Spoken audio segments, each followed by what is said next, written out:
air signs, Gemini, Libra, Aquarius. Welcome back to my channel, everyone.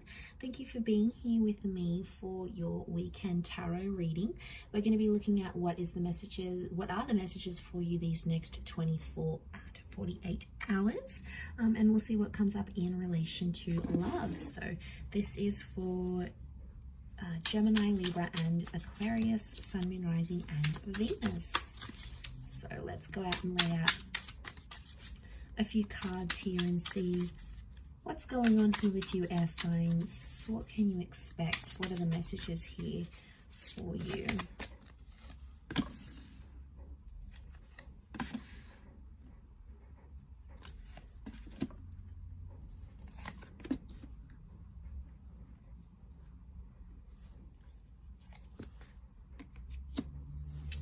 Okay, so what sort of crowns your reading is the Ace of Pentacles. So this is powerful because I feel like you're inviting more stability into your life here. Now, I feel like there is a new connection or a new person maybe coming up under an earth sign here, Taurus, Capricorn, or Virgo. But again, it's the promise of stability here. So straight away with that Ace of Pentacles, it tells me that this is the universe, God, spirit. This is something trying to sort of a higher power other than you is trying to steer you in some sort of direction here, air signs. So you have to listen to it. A door is opening, so I feel like there's an opportunity that's open. Now, for a lot of you, you may not be seeing it, okay? You're in that full kind of energy. As the swords, you've come up as the Nine of Swords. So if you're sort of, I feel like you're still dwelling on an ending, a lot of you. Could be a breakup, something that happened, some sort of ending that, like, you had an argument and it was like the last words that was said. You're still in that 9 kind of energy and you're still focusing on that. Maybe you do have to sort of go through that 9 before you welcome in the Ace, but I feel like possibly why you're not seeing that Ace of Pentacles is because your mind, your energy, your focus appears to be on whatever this 9 was. And I feel like with the Fool coming up here as well, I feel like it's put you in a place where you're not really sure what's next. You're like, okay, well, what do I do now? What do I do with myself?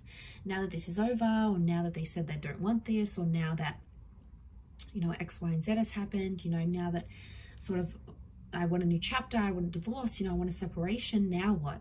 It's like you don't really have a clear sense of self with the Fool card, so you're feeling a little bit lost. You know, we see this bird here, so that's the message here, okay? It's that bird, it's taking flight. So I feel like something's taking off here, but I feel a lot of you air signs are sort of, you're scared to end things, or you're scared to leave the familiar because you don't know what it's going to bring, okay? Maybe it's because you're not having direction, or you're scared to be lonely, or you don't really know. But I feel like the universe is trying to reinforce you that you are in good hands and that you will find your direction when you need to. Now, I don't know if this is also you, like you're scared to get hurt again or to be placed in the same position. Aces can be someone coming back and knocking at your door, maybe wanting a second chance. But with the Fool card, I feel like there's been too much that has happened. You know, obviously each person's going to be different. But I feel like for a lot of you, too much has happened to sort of go back to that chapter now. It's like there's been too much pain or too much embarrassment or too much foolish energy to go back to this sort of connection. It could be with someone foreign or someone who is at a distance with the Fool card. So maybe this is like a long distance connection. This is with someone who's a little bit further away.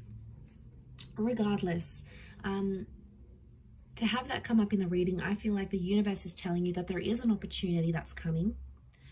And you may be somewhat blinded to this because you're too busy focusing on the previous chapter of your life, or maybe, you know, you're just trying to process it all. It takes time. We can't just process it overnight. You know, it takes time for that to happen. And we need to work on ourselves with that number 4.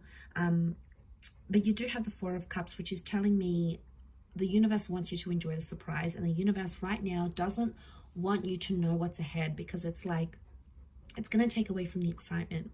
It's going to take away from what you wanted, what you thought, what you assume. It's like sometimes it's so pleasant when we go into it and we don't really know what's ahead. I feel like the Four of Cups is some sort of epiphany. So I feel like as you come through that 9, that 9 number, you're going to have this epiphany, right? Something's going to come, some sort of inspired thought or opportunity that's going to come knocking at your door, and this is what's going to change you. And I think that's connected to whatever this ace is, this new person, this new connection. We've got the Star of Creation on the door, which tells me in some way you've created or you've attracted this Ace of Pentacles. You've deliberately invited this into your life through what you've done here.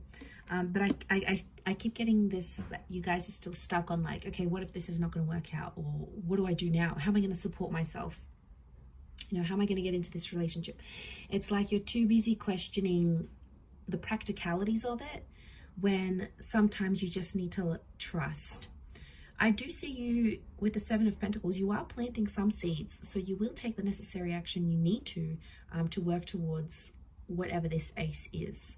But I can't help but feel there is this message of like feeling lost or feeling helpless with the Fool. But sometimes it's when we're put in these positions that the most beautiful things can come out of it, right? As that saying goes, we meet someone at our best, not our worst. I feel like that applies in reversal. Like we meet people at our worst, not our best necessarily, because sometimes we're like pushed up against the wall, and we're in certain situations where we start to do things we otherwise wouldn't. We take a chance, we take a risk like that Fool does.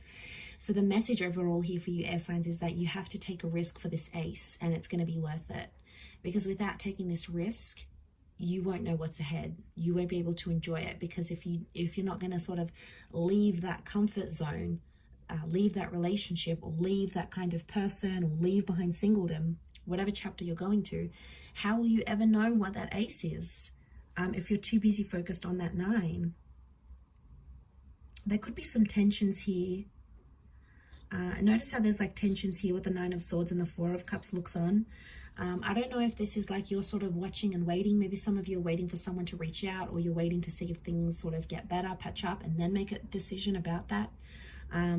Either way, it's growth. 7 of Pentacles is here. So either way, if you're choosing to sort of wait it out and see what happens, that's growth in itself. If you're choosing to take the risk with that Fool card, that's growth in itself. It's growth in all areas, because it's adding up. It's somehow both leading to that epiphany that needs to happen, this emotional epiphany with that 4 of Cups that needs to happen. And you have Aries energy with the Fool card, so you're in a good vibe. Okay, you've got the motivation and you're feeling fired up here. It's just about channeling that energy now, air signs, and pursuing it, because that's what's going to elevate you forward. That's what's going to move you forward, essentially, air signs. So I'm going to leave it there. Thank you again, everyone, for watching. Don't forget to leave behind a like, share, or a subscribe, and we shall be catching up soon. Much love, and bye for now.